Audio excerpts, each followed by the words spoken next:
Welcome to this week's edition of the Detroit Lions Lone Wolves podcast. I am the Doc, John Macaroon. Christian is here as well. We're enjoying some much needed time off, but still covering the news and notes regarding the Detroit Lions. So much to get into on this episode. The NFL offseason keeps rolling along. Brad Holmes appeared on the Green Light podcast, which was very interesting to see Brad Holmes discuss some key questions that Chris Long had. I thought that it was a very telling about 30-minute interview that he discussed with someone that is, a former player that understands kind of the life in the NFL. So it was very, I thought, thoughtful and a lot of stuff that you could take away in regards to Frank Ragnow, the defensive ends. And so we'll recap that as well. The training camp schedule, it's right around the corner. It's wild that even though we're in the middle of June, it's basically 4 weeks away that the Detroit Lions are going to take the field and get back after it in their preparation for the 2025 season. So it's just a lot of fun times, always interesting, intriguing stuff to talk about. But let's start with this, Christian. The training camp dates are open, and we now know when the public, I think it's always interesting to know when the public can go out to watch the Detroit Lions. This is a football team that has galvanized their fan base. They're very excited. It's a key year. It's a year in which many people are very much wanting to know, was last year in 2024 an aberration, or was it something that, hey, this talent is good enough and this football team can go out and compete again and get to the postseason and do some and make some noise in the playoffs? But it starts at training camp, and the dates now have been released. It's very similar. There are dates that are open to specific dates that are open to loyal season ticket members. There are dates that are open for everybody. But I think what I think is one of the marquee events that's now open that fans can see is you can go out there and have a chance to be able to watch the joint practices against the Dolphins. There's a pair, and then a single joint practice against the Houston Texans ahead of a couple of home preseason games. What did you make of the training camp dates? It's always a fun time. Even though we're enjoying a lighter schedule, it's always fun to be able to know when, hey, this football team gets back out at Allen Park. Absolutely. I think that the joint practices to me is going to be the big eye-catching thing, and it's an opportunity for Lions fans to get a look at how the Lions match up with two teams that should be in the running in the AFC for playoff spots. When you look at the Miami Dolphins and all the skill position talent that they have, if Tua Tagovailoa is able to stay healthy, that's a team that's going to be really, really solid.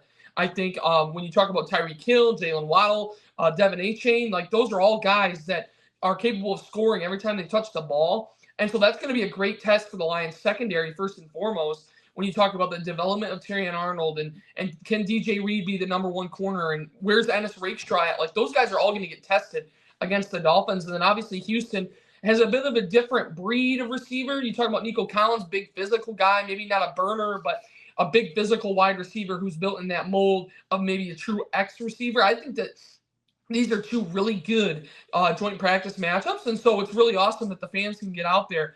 I believe the first joint practice against the Dolphins is exclusive to season ticket holders, but the second one is open to everybody, as well as the only joint practice they'll have against the Texans. So going to be a lot of fun for Lions fans to get out there. They do some unique things. I know they have the pet adoption day at one of the practices, and then really you get a nice variation in schedule in terms of, for the first little bit, it's that 8:30 start time, so you got to get up early and get out there. But it looks like there's one at 6 o'clock and then a few towards the end at 10:30, which is a little bit easier on the alarm clock. So, it should be a lot of fun for Lions fans to get out there. Obviously free to attend, which is always fun. But, you got to keep tabs on it because I believe registration starts midway through July, and July 15th is that day. And you better get out there and get them quick because with the demand and the passion of this fan base, those training camp tickets are going to go fast. So, again, looks like a lot of fun when you see the videos and the different things of people being out there and enjoying themselves and watching the Lions practice ahead of what everybody hopes to be another season where they're thick in the running for the Super Bowl. And, we'll see what they have. But at the end of the day, it should be an exciting time for Lions fans to get out there and watch their team. Yeah, and the team keeps making improvements, investments at Allen Park, the performance center there. So to make it more of a family friendly experience. So a lot of opportunities to get out there. So if you can, I always marvel at how fans get there an hour early as we're walking into the media room, to be able to have a good vantage point. So it's always worthwhile if you're in the area to get out there to see what Brad Holmes has put together. And so Brad Holmes now had an opportunity to get out there and do another interview, which I think is interesting too, because it comes on the heels of some news that was made for the Detroit Lions in that Frank Ragnow retired, and we got a glimpse of, and part of what Brad Holmes talked about with Chris Long is that, hey, this is what we look for in centers. We look for guys that can get to the second level, that are athletic, that can communicate. So I thought that was very insightful to listen and kind of see what it is that is integral to that position. And those are a lot of things that Frank Ragnow did. But I think the portion of the interview, the part of the interview that I think many people paid attention to the most was Chris was direct. He said, "Hey, what do you think about Zadarius Smith?" And trying to find out or maybe learn a little bit more, or dig a little bit regarding the Lions' potential interest, because Zadarius Smith has been out there saying, "Hey, I want to come back."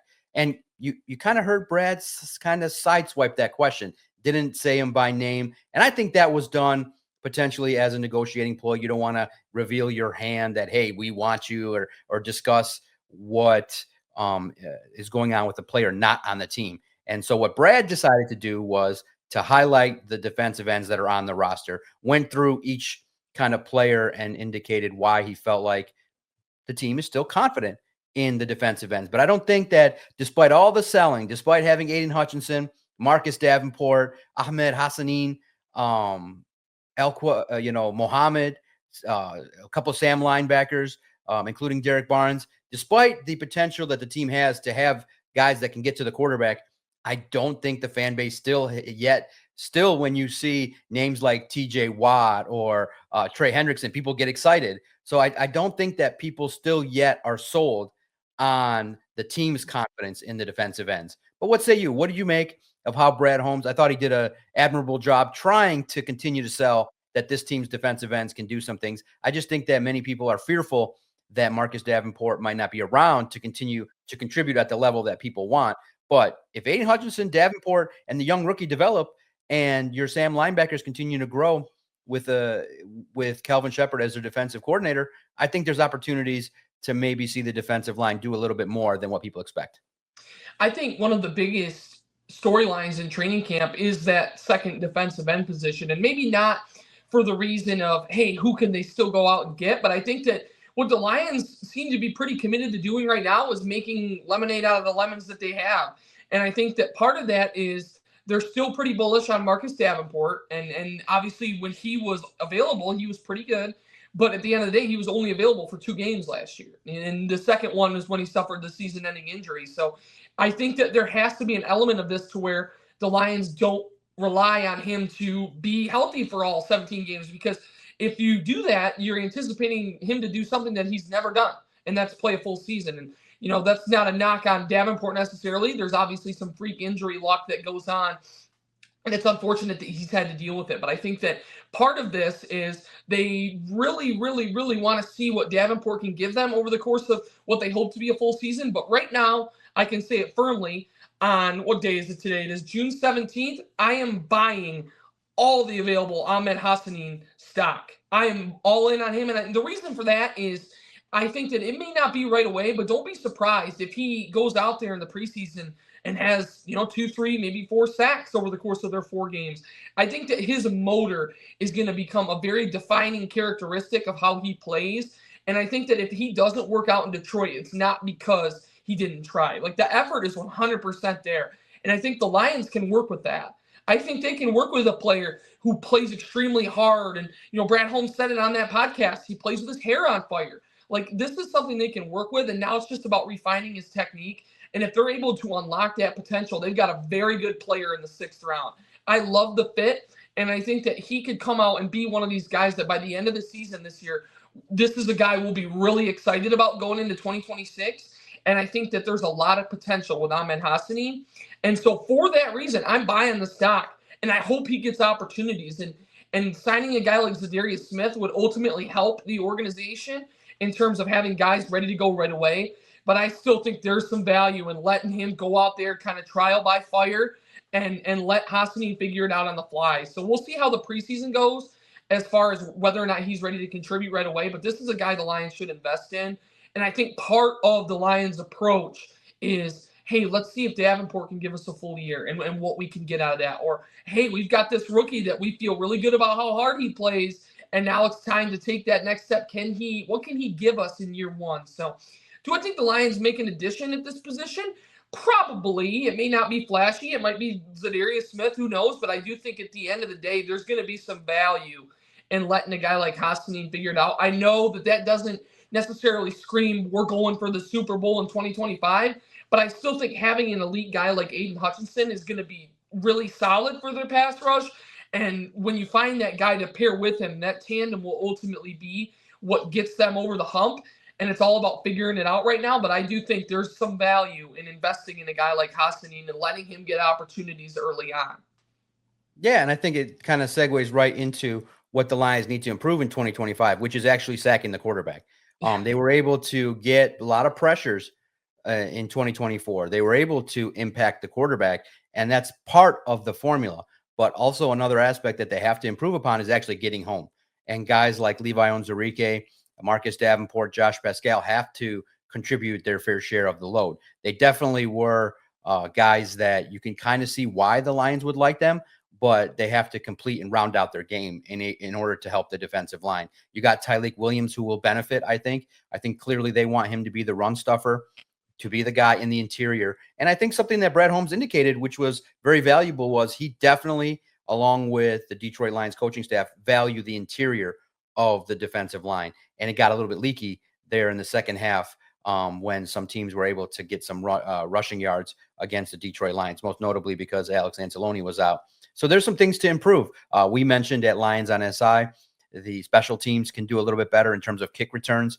They were among the worst at giving up an average of 31 yards a return. And now with the league making the rule that the touchback comes out to the 35, there's a little bit more expectation that the teams are going to kick a little shorter to be able to allow some returns so that teams can, not allow teams to start at the 35-yard line. And Dave Hipp's excited about it. So I think there's always finite areas you can improve upon in terms of the red zone. I think that clearly you always want to improve on short yardage situations. There were times where some of the play calls on short yardage might not have been as key. And then I just think that the biggest thing that they need to improve is the offensive line's got to be more consistent.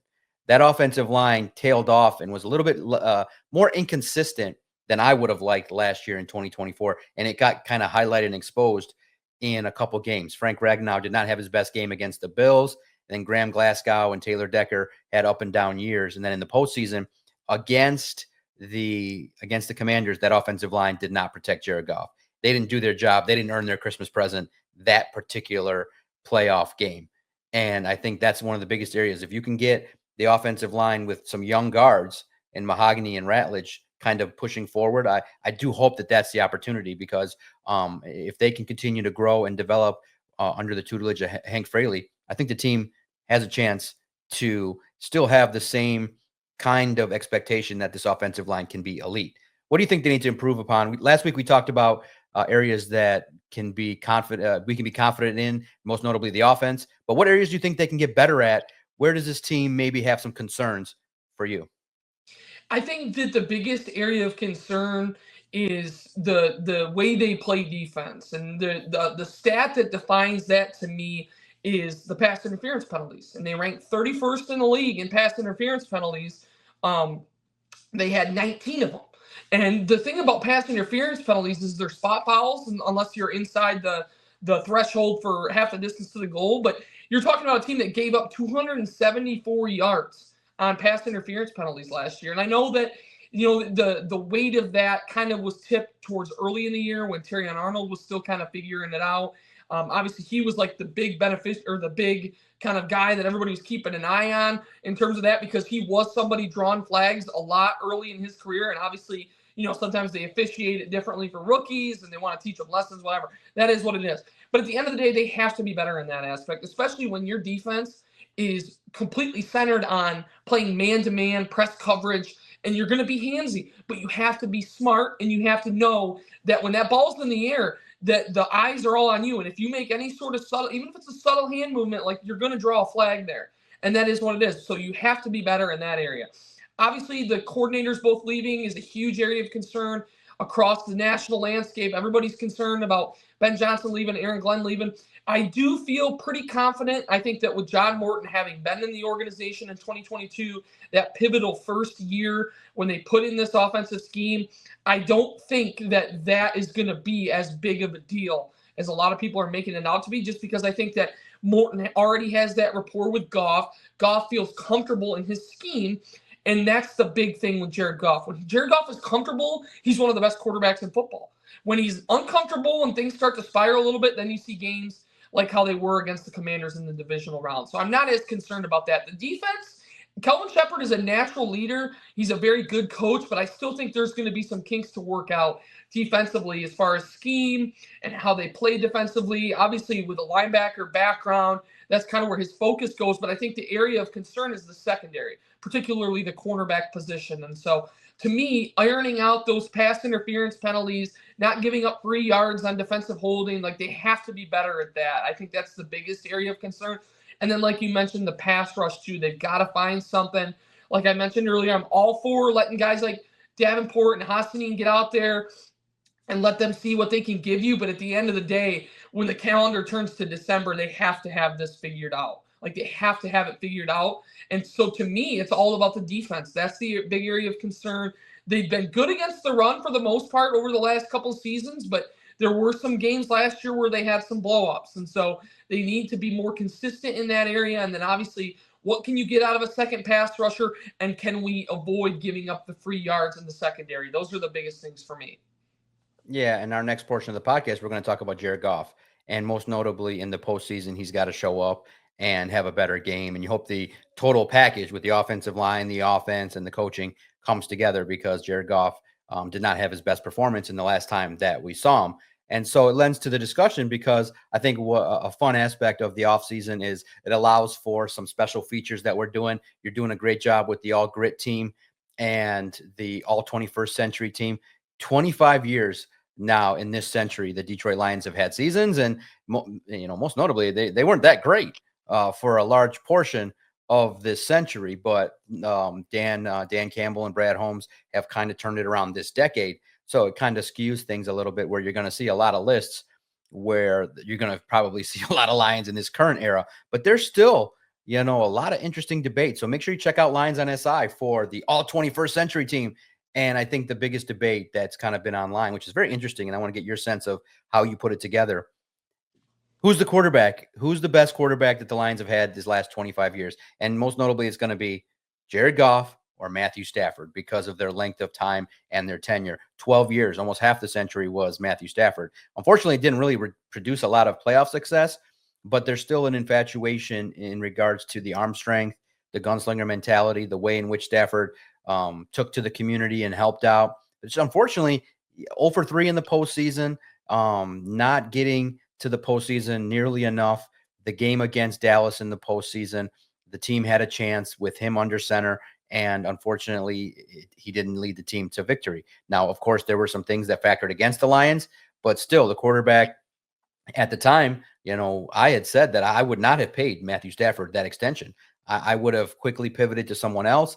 I think the writing was on the wall that for whatever reason, his turnovers were too high. He was part of the reason that the team did not have success. But yes, there were other factors. The team's offensive line wasn't as great, but you still had one of the best Pro Football Hall of Fame wide receivers on your roster. So it wasn't like he had no weapons. He had talent on that team, and most notably, that team that lost to the Dallas Cowboys.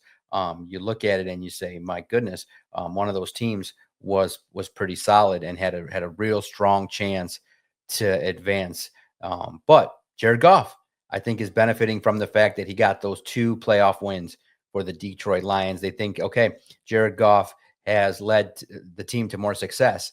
He is a more traditional pocket passer, a leader, somebody that, people can gravitate toward his story, kind of cast aside by his former team, comes to Detroit, similar to under the radar players, and people felt like he was, kicked around by the National Football League. But then he proved that, okay, if you surround a quarterback with talent, he can execute, and he does deserve credit for the things that the Lions have accomplished. But he still has that one last goal to achieve on his mantle that Stafford achieved right when he left. Literally, 365 days later, Matthew Stafford's a world champion. And now Jared Goff is still battling. The last performance that we saw with Jared Goff wasn't that great. In my opinion, I would take Matthew Stafford. I would think that his arm is a little bit stronger. It kind of goes to show you that, you know what, with the talent and you have a deep threat in Jamison Williams right now, I would have included Jamison Williams. You did not in terms of wide receivers, but I think that Matthew Stafford probably the pick I would make in regards to who's the best quarterback of the last 25 years for the Lions. But why would some make the argument for Goff? And who did you pick? So I went with Matthew Stafford, and I think that my biggest reasoning with Matthew Stafford, I understand the discrepancy in playoff success, and Jared Goff has taken this team deeper in the postseason than Matthew Stafford ever did. But I think that when you look over the course of his entire time with the Lions, I think Matthew Stafford has set a very high bar that Goff is going to have to play well for a long time. He's going to have to play at a high level for a long time to match Matthew Stafford's success. Matthew Stafford threw for over 45,000 yards in his time as a Lion. He threw for 282 touchdowns. He's a comeback player of the year. He's the first Lion to throw for the only Lion, I might add, to throw for 5,000 yards in a season. And I know that having Kelvin Johnson obviously helps. Anytime you've got the best receiver in the game to throw the ball to at a consistent level, that's obviously going to help. But I think that, and Goff has shown plenty of durability as well. But I think when Matthew Stafford, when you talk about, kind of like the first defining moment he had was that game against the Browns when he suffers the separated shoulder and they call timeout and he goes back into the game and throws the touchdown pass. Like that sort of thing is kind of what will always define the good of Matthew Stafford. And there was plenty of bad, right? He did have a propensity for those late game turnovers and the interceptions, which, that unfortunately that's part of his story too. But I think that when you look at the overall scope, and you mentioned the stuff he did in the community, that's a huge part of it. And Goff is doing the same now, but I just think that Stafford's tenure was longer and he has a more thorough base to evaluate at this stage, and that's why I went with him over Goff. Now, here's some things to consider. Jared Goff, through 4 seasons with the Lions, has only missed 3 games, and it was all 3 in the same year. He had the oblique issue and the testing positive for COVID in 2021.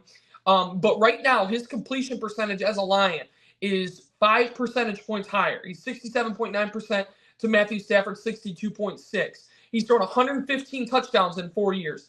There are only 39 interceptions. So his touchdown percentage and his interception percentage are both better than Stafford's. Stafford played 12 years with the Lions. Goff's only played 4. So he had a third of the experience with the organization as to what Stafford did. But some of those numbers are trending towards the win-loss percentage. He's 14 games over 500.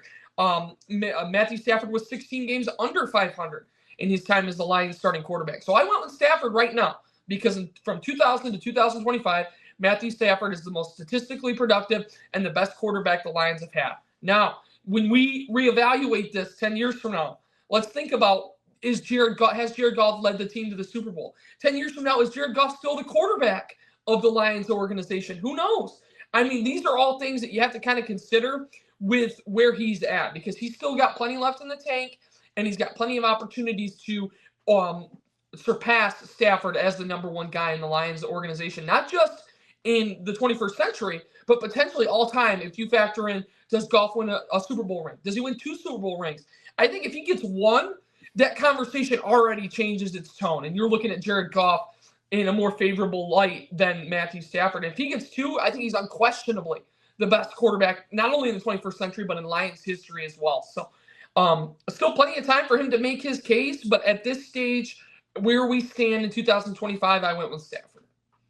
And you have to make an argument that Jared Goff this year has to take more control of the offense. He's got to be integral. And you heard that, an NFL analyst recently on a morning show said that Jared Goff's the most important player in the NFC. And you recognize that he's a player that is going to be looked at a little bit with a finer tooth comb because of the fact he lost his offensive coordinator. The fact that Ben Johnson is no longer here is very vital. It's very important. It's a part of the narrative for the year. But I don't think that Jared Goff's going to have as drastic a fall off potentially as many people might think. An NFL columnist, Judy Batista, said that she believes that Jared Goff could be in the conversation as a dark horse MVP candidate. And the argument would be made that, hey, if the Lions still have success without the former leader of the offense there, hey, that would indicate Jared Goff and showcase how important he is. It's a big year for Jared Goff. I expect him to continue to have a lot of opportunities to throw touchdowns and to lead this offense. I do want to see how John Morton ends up calling plays, but when you have that level of talent, I always believe talent trumps all. So we'll see how the Detroit Lions utilize the offense. Do they deploy more of a running style attack early on? Do they use a fullback? How many explosive deep tries does the team make? But when you have Amon-Ra St. Brown, Jahmyr Gibbs, a great tight end, and Sam Laporta, I just think that Jared Goff has a legitimate chance to be in the conversation. I just don't know if the statistical numbers that you would need, those gaudy numbers, will be there, because I see the Lions being a little bit more gritty at times, running the football a little bit more, where you kind of I see around, again, similar 4,000 yards, and hopefully bringing down those turnovers, especially in postseason games. But I think Jared Goff is poised to have another good year with the Lions this year. Absolutely, absolutely. And like I mentioned earlier, I feel pretty confident in John Morton's ability to help pilot this offense and keep them on the same trajectory. Will they be the number one scoring offense in the league and set all these franchise records? Maybe not. I mean, they did set a very high bar last year with all of the work they did, and it was a historic season for the Lions in 2024. But I do think that Jared Goff is going to be very scrutinized throughout the year, and I think there is a lot of pressure on him because the naysayers of Goff will say that a lot of his success was tied to the offensive mastermind that is Ben Johnson, and then I think both things can be true, though. I think Jared Goff was incredibly productive, and I think that it was partially because Ben Johnson tailored the scheme to his strengths. But that's what any good coach does, right? And if John Morton he doesn't even have to be Ben Johnson with all the trick plays and this. Like, as long as that scheme is tailored to Goff's strengths, which I anticipate it will be, he's going to have success. And I think anytime your team is good, the MVP is obviously a quarterback award. And for that reason, if the Lions are good, Jared Goff's going to be in the MVP conversation. I don't think that's a stretch. He was a finalist last year. I think that he could be a finalist again this year if the Lions are once again one of the best offenses in the league. And obviously, when you score a lot of points, you're going to have a lot of yards, and you're going to have a lot of success throwing the ball around. So another thing is if he can continue to take good care of the football, and he doesn't have to be on that 2022 run where he threw like one interception total in the last 10 games of the season, like that doesn't necessarily have to be the case for Jared Goff to be a successful and good quarterback in the NFL. You just have to minimize the turnovers and not have the turnovers at inopportune times. Like, you can't be throwing late game interceptions, which and to his credit, the one game in the regular season where he blew up and threw 5 interceptions, they still found a way to win that game. Like, that was a huge testament to the overall strength of the team.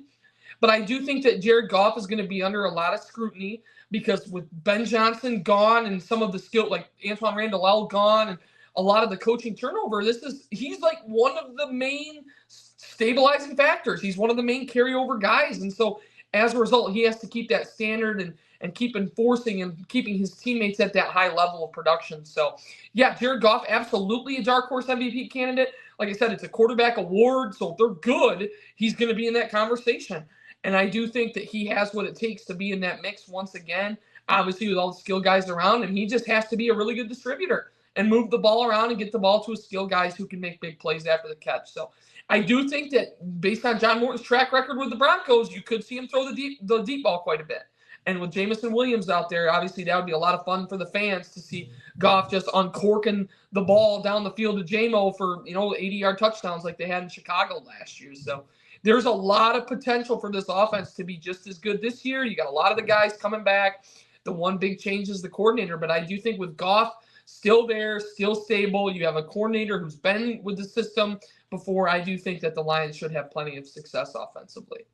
No doubt. And you look at this football team and Jared Goff, it goes, just like a lot of people think, any team's success is going to be predicated on how well the quarterback ends up playing. So our last topic here, a fun topic. I know it's interesting because I think you and I see things a little bit differently. You think the 2024 team that won 15 games was the best team. Maybe when you have that many injuries that you look at it and you say, hey, if you're still able to win games, then you're still one of those great teams. But I look at it like the team before, the 2023 team was special. 12 wins. I felt like they were one quarter away from being in the Super Bowl and maybe even a legitimate chance to win it. I felt like the 2023 team or the 2014 team that had the chance there with the number 2 overall ranked defense. Defense wins championships. And I felt like if they would have got over the hump against the Cowboys and that silly call that was made, picking up a pass interference call, I felt like that Lions team had a chance to do some things. Maybe looking back, they would have wanted to build on that team as opposed to letting some key players go. But I think the 2023 team, very special with Jared Goff. I felt like everybody was youthful. They had that youthful ignorance that maybe they didn't know, but unfortunately it came to fruition when they were one half away from winning the Super Bowl. And the combination of things that you needed to go right in terms of Dan Campbell making the call to kick a field goal, extending a lead as opposed to being so aggressive, might have played against the Detroit Lions. But I felt like that 23 team was pretty special, maybe even better than the 2014. But I think you have a different viewpoint. Who was the best team in the last 25 years? I went with the 2024 team. And the reason I did that is because it was a historic season for the Lions organization. You're coming off of the first division title in 30 years, and you're coming off of a year in which your season ended in a crushing loss in the NFC Championship game. And I think that they took their production to an entirely new level. You're talking about a team that had a point differential of plus 222 points. They didn't just beat some teams. They smoked some teams. And you talk about that game against the Titans when they hung 52 on them. I mean, they did what good teams do against teams they're better than, and that's leave no room for any doubt. Like, they were beaten up on teams. And I think that it was a really complete effort, and you factor in the fact that at one point they had, 20 guys on injured reserve, including Aiden Hutchinson and Alex Anzalone and all these different key pieces, especially defensively, that were on injured reserve. You got a young corner out there in Terrion Arnold who essentially was trial by fire. He had to go out there and learn on the fly as the team's number 2 corner. Obviously, Carlton Davis was a big part of that success in the secondary. You had an all-pro safety in Kirby Joseph. You had 2 all-pros on offense in Penei Sewell and Amon-Ra St. Brown. Frank Ragnow was a second-team all-pro. They were just very thorough in the way they went about their business. And obviously, the 2023 team is remembered more favorably because they won 2 playoff games. They got to the NFC Championship game. They should have won the NFC Championship game, and then you take your chances against the Chiefs in the big one. But unfortunately, that collapse in the NFC Championship game ended that season really before a lot of people felt like it should have ended. But the reason I went with 2024, and I know that there's a sour taste with fans when it comes to last year's team because of the way the season ended in the playoffs, I do think overall that was the most complete team the Lions have had in the last 25 years. The 2014 team's interesting, obviously, with the no call on the pass interference. That was pretty blatant. Had they won that game, they would have had to have gone to Seattle, which would have been the team that ended up going to the Super Bowl and losing to the Patriots. Do they win in Seattle? That's a tough ask. I don't know that they would have continued their season past that point. But at the end of the day, I do think the 2024 team at 15-2, you set all these franchise records offensively. Your defense withstands so many key injuries. You get the 1 seed. Not to mention the fact that they couldn't win the division title until the regular season's final game because they had a team on their heels, the Minnesota Vikings, who finished just 1 game behind them because the Lions beat them head-to-head at the end of the regular season. They had to do things at a high level all year long. This was no cakewalk to 15-2, and they were able to go unbeaten in the division. They were able to handle business at home. They had the 2 losses to Tampa and Buffalo, but you talk about a team that dominated in primetime games. So much to remember fondly from that group, and I do think that this team's going to age well. Obviously, the loss in the playoff is never going to go away, how that went down, but I do think overall the most complete team in the last 25 years was last year's team. Real interesting conversation. Let us know what you think in the comments below. Let us know what you're thinking. If you feel like I was right or Christian has a more favorable squad there. Last year's team, 15 wins. It's hard to dismiss, but real good episode this week. Always look forward to conversating with Christian regarding the Detroit Lions.